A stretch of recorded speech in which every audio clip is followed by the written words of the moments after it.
In 1995, my oldest son, Matthew, entered kindergarten at a small Episcopal school in New Orleans. Zooming around the halls in a really cool chair was a young Katherine Clemitis. Several years later, my youngest son came to the same school.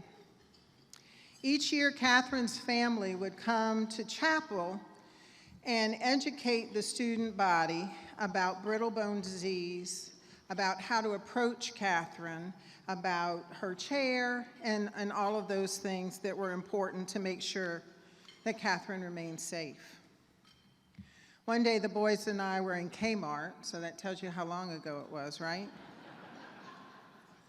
And they come running up, "Mom, look at that person over there. Their chair's not nearly as cool as Katherine's." And I realized just how cool it was that my children got to spend their days with Katherine, and that she was a person first. Katherine went on to graduate from Loyola University in New Orleans. She's an accomplished artist, jewelry designer, and an author. She's been with us all week, and so her booth is next to the Goodwill of Southeastern Louisiana reception booth. And she will be there tomorrow, and she's selling her artwork. So ladies and gentlemen, please welcome Katherine Clemitis.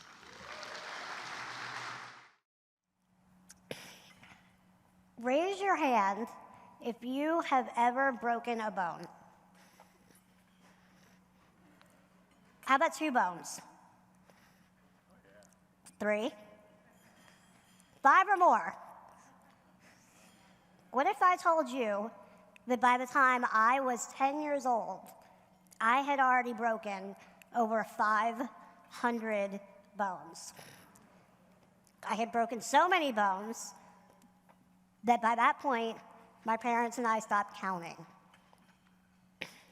I'm here today to tell you a little bit of my story in the hopes that it helps you continue your story in a way that's meaningful not only to you, but to those around you. I truly believe that everyone has something to give, something they can share with society. And it's just a matter of figuring out what that something is and doing it. But that doing it part is key. Think about those you look up to. Maybe it's a celebrity, maybe it's a family member, or a teacher, a mentor, someone who impacted you along the way. Why do you look up to them? You look up to them because they did something that you admire.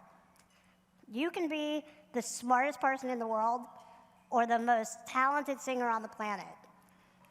But unless you do something with that brain or that voice, it doesn't really matter. The one thing that drives me the most crazy in life is when someone has the potential to do something meaningful with their life, and they don't do it because they're scared or confused or maybe a little lazy. And they make up excuse after excuse why they can't, and then they don't. My name is Katherine Clemitis, and I'm an artist and graphic designer. I have a genetic bone disease called osteogenesis imperfecta, and it causes my bones to break easily and obviously grow a little abnormally. I am 2'7" in height, and I get around with the assistance of this electric wheelchair and my aid. Although OI, osteogenesis imperfecta, does affect every aspect of my life, and I had to grow up a little differently than my peers, my parents made sure that my life was as normal as possible. I went to a mainstream grade school, high school, and college, and participated in as many regular kid activities as I possibly could. I graduated summa cum laude from Loyola University in New Orleans in 2011 with a BA, with a BA with a BA in graphic design, and today I run my own art and design business from home. So, discovering my something. When I was young, my parents were constantly trying to find activities that I could do to keep me busy because I was smart and I was bored and I was driving them absolutely bonkers all the time. At 5 years old, my mother gave me my first watercolor set. Remember these? I'm sure your kids had them, you might have had them, your grandchildren have had them. They're those cheap paints that barely make a mark on a paper. They come with those plastic brushes. Well, I blew through my first one of those in a week, as well as all the computer paper in the house.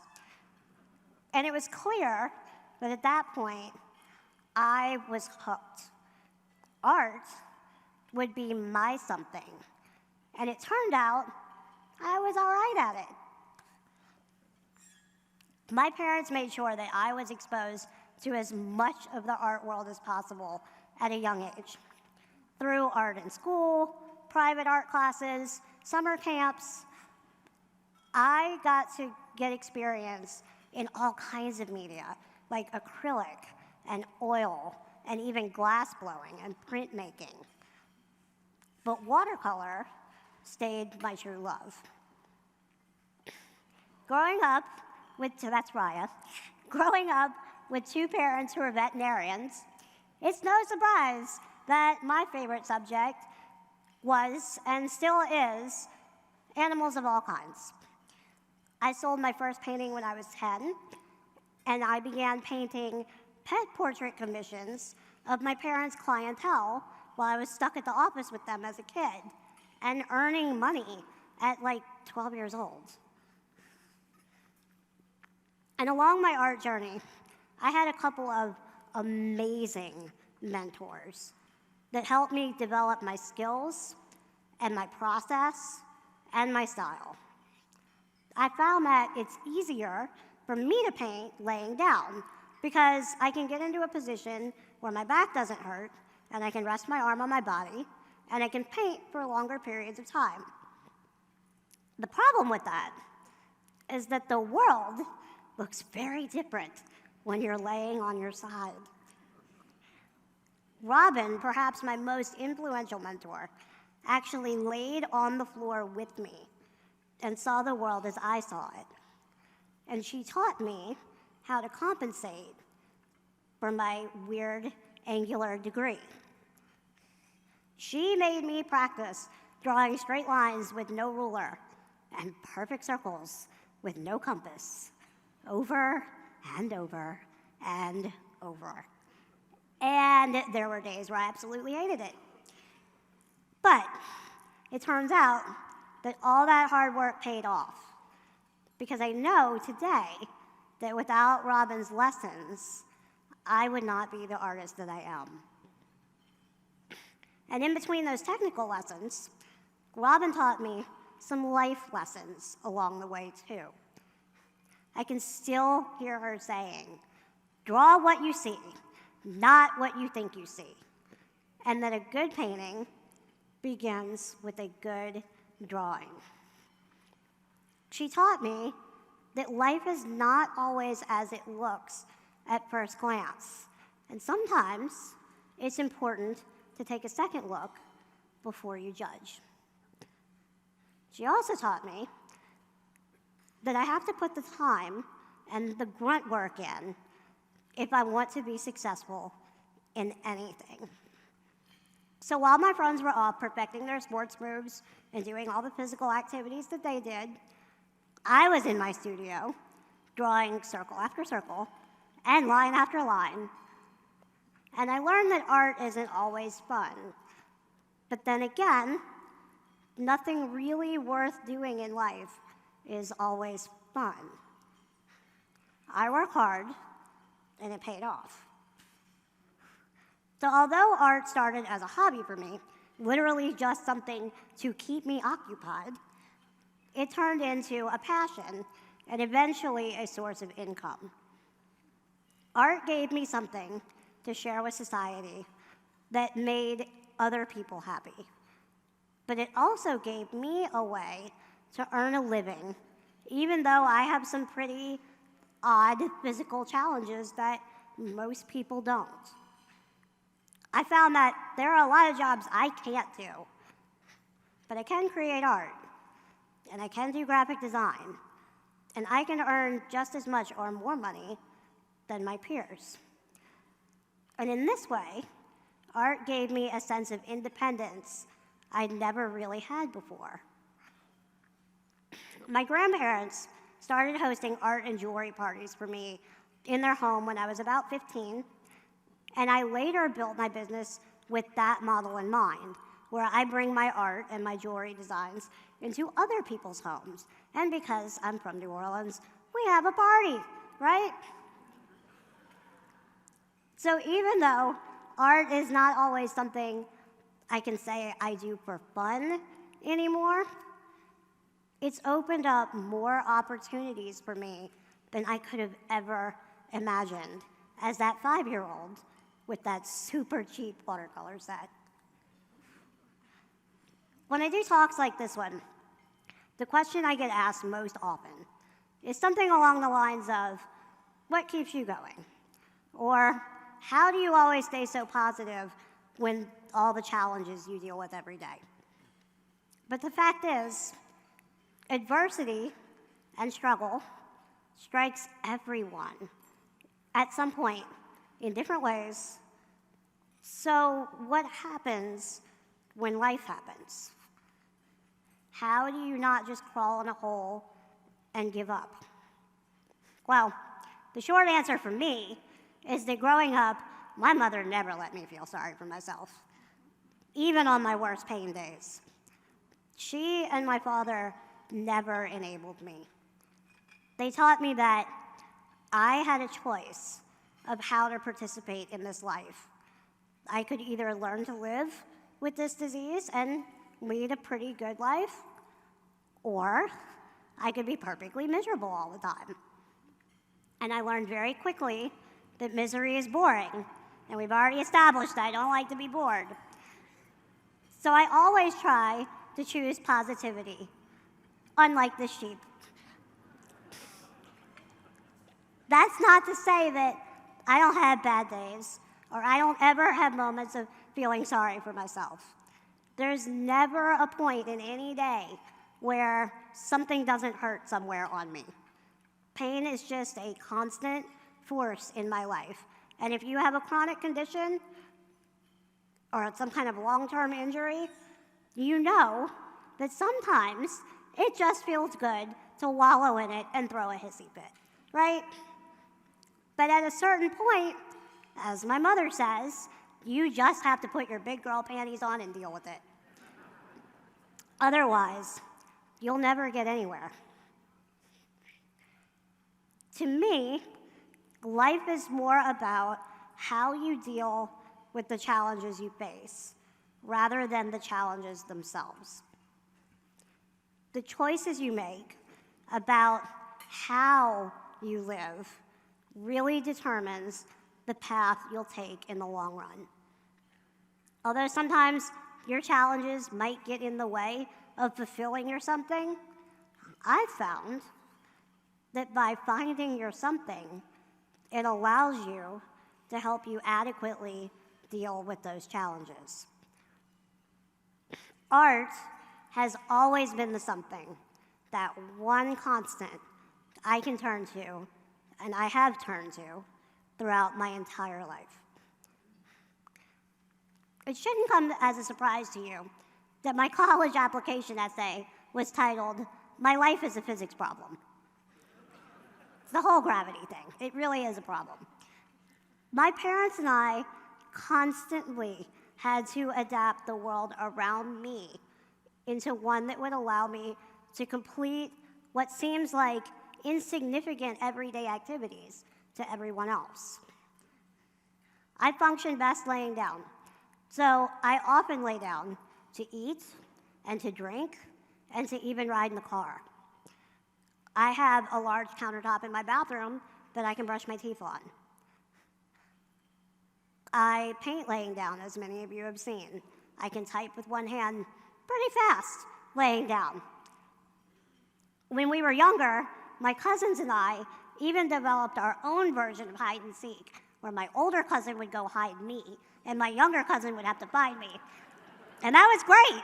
It was great until the day that I ended up in an underwear drawer for like an hour. Yeah, my aunt shut that down pretty quick. Because I function differently than most people, I've had to deal with strangers making assumptions about me just by looking at me. At first glance, most of the time, people think I'm either mentally disabled or deaf just because I'm in a wheelchair. Now, while I do have some hearing loss, I don't understand the connection between deaf and wheelchair. I still have not figured that one out. But then there's also people who stare, right? It doesn't bother me when kids stare, because obviously they just haven't been around enough people that function differently than them. And I love it when they come up and ask me questions. But when adults stare, that gets a little annoying. I like to stare right back at them, and I'm really good at staring contests, y'all. And I like to make them just as uncomfortable as they make me. And I love the awkward reactions I get. It's hilarious. You have to have a little fun sometimes. You just do. I get comments like this one all the time from strangers. Oh, look at that cute little baby. Isn't she just precious? That's not what a 35-year-old really wants to hear. I'm going to give you a speeding ticket. And do you have a license to drive that thing? They get really old too. I can pretty much guarantee you that anyone using an electric wheelchair will tell you that those phrases are not cute, clever, nor are they original. We hear them all the time. I've even had random people want to come up to me and do things like pet my head or give me a kiss. And that's a personal space issue. That's just too much. But this is how my life is on a daily basis. And these are some of my challenges. Whether it's being a victim of stereotyping, or losing all of your possessions in a natural disaster, or the loss of a parent or a family member, or a physical or mental disability, or caring for someone who's sick. Everyone has challenges, and everyone has to figure out how to live despite these challenges. Bad things happen no matter what you do, but it's how you deal with them that determines the course of your life. When you find your something or your purpose, it's easier to deal with the bad stuff and create the good, because you already have that reason to live. It gives you a structure, a focal point, something to build your life around. When bad things happen, your something will be there to help you move forward. It's what gives your life purpose and meaning. Everyone has something to contribute to society, but the trick is finding yours. What's that one thing that makes you tick? What do you love more than anything else in the world? Is it being a good parent or mentoring kids? Do you want to discover the cure for cancer or create a device that lets us teleport? Because I would love it if somebody did that in this room. Are you happiest when you're sharing your gift of art or music? Are you the compassionate one of your friends group and you're always taking care of people? Or maybe you strive to teach others by allowing them to learn from your mistakes. If you don't think you found your something yet, I encourage you to find activities that interest you and try them. Take a couple of risks, within reason, of course, and figure out what you're passionate about. Remember, you never know who you're going to meet and what opportunities may fall in your path unless you get out, get brave, and do something. I never would have dreamed in a million years that I would get to work for Sir Rod Stewart one day. We met at a very hot, very sweaty day at New Orleans Jazz Fest 5 years ago, and we are still in touch today. I've found that perseverance plus passion equals success and satisfaction. Finding my something in art not only gave me a career, but it also gave my life purpose and meaning. So imagine what the world would be like if everyone contributed their somethings. Imagine how rich and positive life would be. So here's the challenge I'll leave you with. If you don't think you found your something yet, when you get home, schedule that art class you've been meaning to try, or join that book club that your friend has been nagging you for months now to join. Volunteer on your community on your days off. Adopt a shelter dog, unless you have 6 like me, and then don't adopt a shelter dog. Never mind. Try something new to open up your world and bring you new opportunities. I've met a lot of you over the last few days, and please don't expect me to remember all of your names. But as many of you said to me, boy, I wish I could draw like that, or I wish I could paint like that. But you know what? Everyone has their something. Just because creating art isn't yours doesn't mean that your something is any less important than mine. And if you do think you found your something, share it. Share it with the world as much as you can. Find ways to interact with those around you. You never know who you're going to meet, whose life you will change, or who might change your life, unless you get brave, get out there, and do something. Thank you.